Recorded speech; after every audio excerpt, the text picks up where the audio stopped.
Yo, what is going on YouTube? I am Germ here, and this week I think is actually going to be a really big week in terms of the off-season, the mini off-season between spring split and summer split for both the LCS and LEC. We are starting to hear all types of different rumors and stuff, and hey, the summer split I think starts around early June, so these teams are gonna have to start making moves. I actually think this week and next week are when we're gonna be getting some really massive news. So throughout this whole week, we're definitely gonna be talking about that stuff. But before we can get into any of that, we have to talk about the biggest story from this past weekend, and I just have to get all my thoughts and opinions out before I can move on, because I'm not ready to move on yet.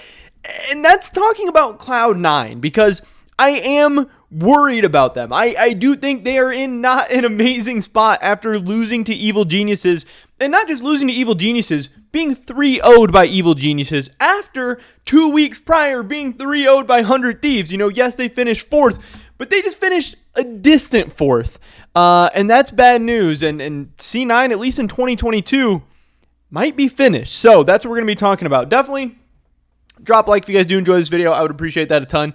Subscribe to stay up to date on all my latest content. And consider checking out the Patreon. First link in the description below. Like I said, all the different rumors and things that I'm hearing behind the scenes, I'm going to be recording videos for. Maybe today, maybe tomorrow, who knows.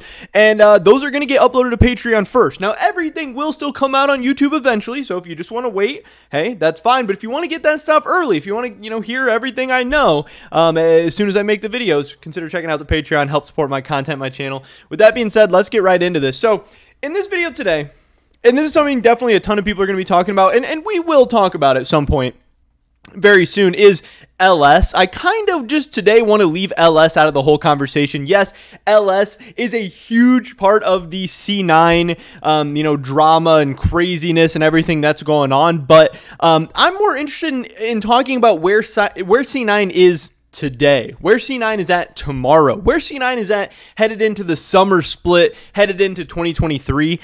Yes, we can look back and say whether or not getting rid of LS was good or bad or stupid, or how much better they would have done with LS or worse or whatever. But no matter what you think, or no matter where you fall in that conversation or discussion, none of that is going to change going forward. LS isn't coming back. So I am more interested in talking about kind of what's going on right now.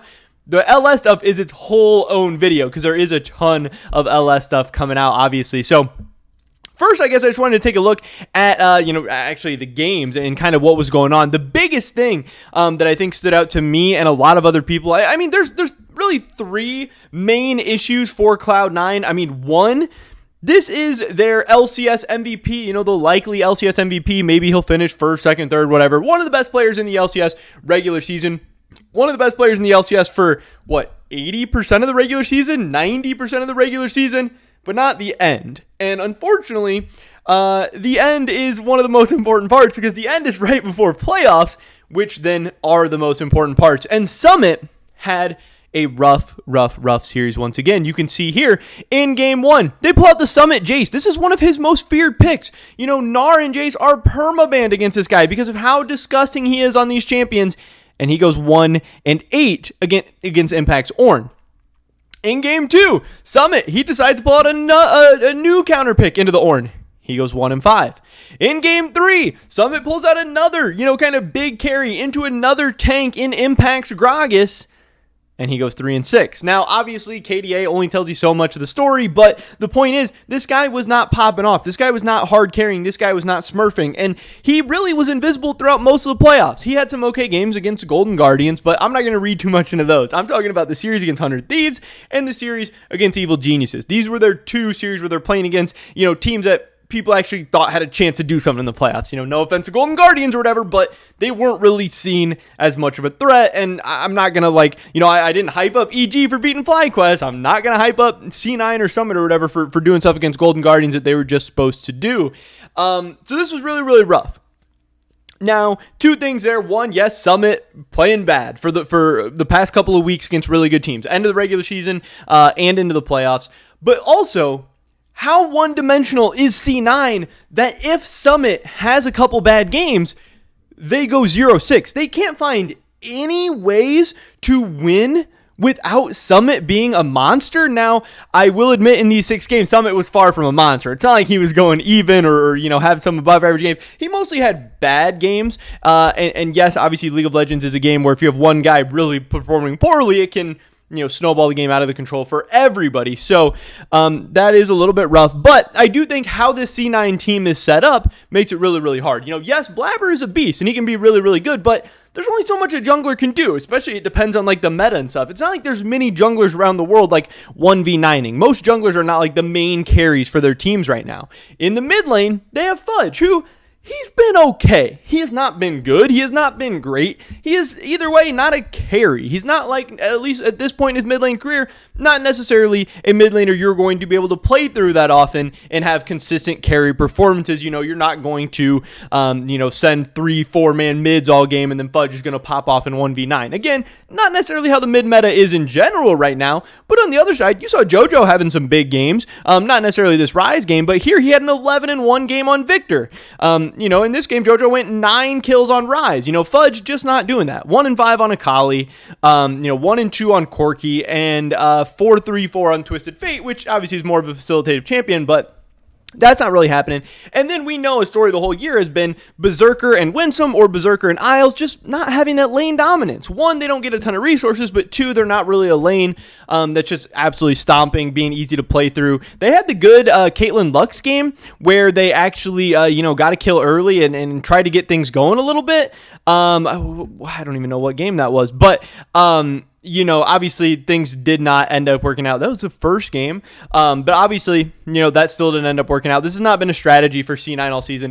They've lived and died by the Summit show. And now obviously that is not working out. Now, when we look back throughout Summit's career, and LS did this recently, Summit has only played like 5 or 6 champions throughout all of his career. So this, I don't think is something that's going to get solved by the summer split. And is Fudge going to turn into a carry mid laner by the summer split? Are Berserker and Winsome or Berserker and Isles going to be a dominant bot lane by the summer split? I don't think so. I think this is really, really rough. And again, who knows what the other LCS teams are going to do? Obviously EG just finished 4th. And I know Travis Gafford had a tweet about this as well. Let me find it here. Travis Gafford tweeted out, it'll be very interesting to see what C9 does. Based on the playoffs, this isn't a Worlds qualifying roster. And, that's obviously not good enough for C9. This is a team that not only are they used to always qualifying for international events, last year they went to MSI and Worlds, and then this year they're talking about, their goal is to win both titles and go to the semifinals at Worlds and outperform what they did last year. But right now they're on pace to, not even make it to Worlds at all, and that's, if like some other team in the LCS doesn't even pass them up or become better. There's some TSM rosters that are being rumored out there that could pass them up. Who knows if Golden Guardians or FlyQuest makes a big move? Could they pass C9? I think it's unlikely, but either way, where C9's at right now in 4th place isn't good enough. And is this roster going to pass up EG in the summer? Is they going to pass up 100 Thieves? Or are they going to pass up TL? I don't necessarily think so. I think something maybe needs to be done. And I do want to do a rebuilding C9 video later on in the week and talk about some of their different options and stuff. But I think they're in a really rough spot. This was also funny too. Vulcan, obviously after being kicked from C9, now comes back to 3-0 them in the playoffs. He says, GG C9, they're a really good team. Strong top laner, insane jungler, reliable mid, mechanically talented AD carry. If only they had a top-tier native support to top it all off, which is really, really funny because, yes, you can only imagine what this C9 team would look like with Vulcan right now. Like Vulcan and Berserker, that sounds like it would be gross. Now, I don't think that solves the issues of, Fudge not being the best mid laner. I don't think that solves the issues of how Summit has necessarily been playing over the past couple of weeks, but I bet the bot lane would have much better early games. I bet they would be much more stable. I bet they would be much more of a threat. I think it would give this team more styles and more options because I don't think Winsome was that good. Some people said, despite C9 being a top 3 team in the LCS, that Winsome was maybe the 7th best support. And then Isles, yes, we only got to see him a little bit and he was kind of thrown in last minute, which is really, really rough, but I don't think people expect him to be much better. And I don't know if C9 thinks he's much better because obviously they had Winsome starting over him in the first place. So that is really, really tough. I know also that the C9 subreddit had a lot of different thoughts and stuff on this. They said this: how are you going to sell Vulcan because he doesn't want to play with Sven and then bench Sven anyway? Top tier planning right there. Obviously, they benched Vulcan because he didn't want to play with Sven, or they kicked Vulcan because he didn't want to play with Sven. They thought they were going to go with like Sven and Winsome or whatever. I don't know what maybe they were going to go with Sven and Isles. Then obviously as LS comes over, then Berserker becomes an option. So then they end up, without Vulcan or Sven and just end up in this really, really rough spot again, where Vulcan leaves them, goes to another team, and then ends up 3-0ing them in the playoffs. Obviously, this has been very, very rough. And then I tweeted out this, which kind of was gaining a lot of traction. About a month ago, C9 was in first place, and Summit looked like he might be the best player in the LCS. And then just around a month ago, C9 is out of the playoffs, finishing a distant fourth, and Summit was invisible 6 games in a row. This is really, really rough. Now, I don't know if C9 is going to make changes ahead of Summer Split. I don't really even know, if there's amazing options out there ahead of Summer Split, and that's why I'm worried about them. That's why I think for 2022, C9 might be finished, and I think they are in overall a pretty rough spot, because I think a lot of these issues and a lot of these problems might not be fixed by 2022, and they might have to go back to the drawing board in 2023, because I think EG is still going to be a threat in summer. Obviously, I think JoJo and Danny are just getting better and better. I think TL and 100 Thieves are probably just better teams on paper than C9 anyway. So, yeah, I don't know. A rough weekend for C9. They're going to get flamed. They're going to get a lot of flack for their poor play, their poor drafts, their weird drafts. That's a whole nother question. Like, is Max Waldo even suited to be a head coach? Is he suited to be the head coach of this team? I definitely have my own questions about that. There's other people out there having a ton of questions as well. I know there's been people in the scene. I don't know if it was Thorin or Monte Cristo or, one of those guys that was like, hey, will this team ever respect Max Waldo as a coach? And I don't know. I have some of those questions as well. I don't know, man. It's just rough. C9 is finished. They go out in very, very tragic fashion. And hey, the offseason is officially underway for C9. But that's pretty much it for this video today, guys. I'm going to drop a like if you did enjoy it. I would appreciate that so much. Leave a comment down below. Let me know what you think C9 will do headed into Summer Split, what they should do. I don't know. I'd love to hear your guys' thoughts and opinions. Subscribe, stay up to date on all my latest content. Hopefully catch you guys in the next one. But until then, peace.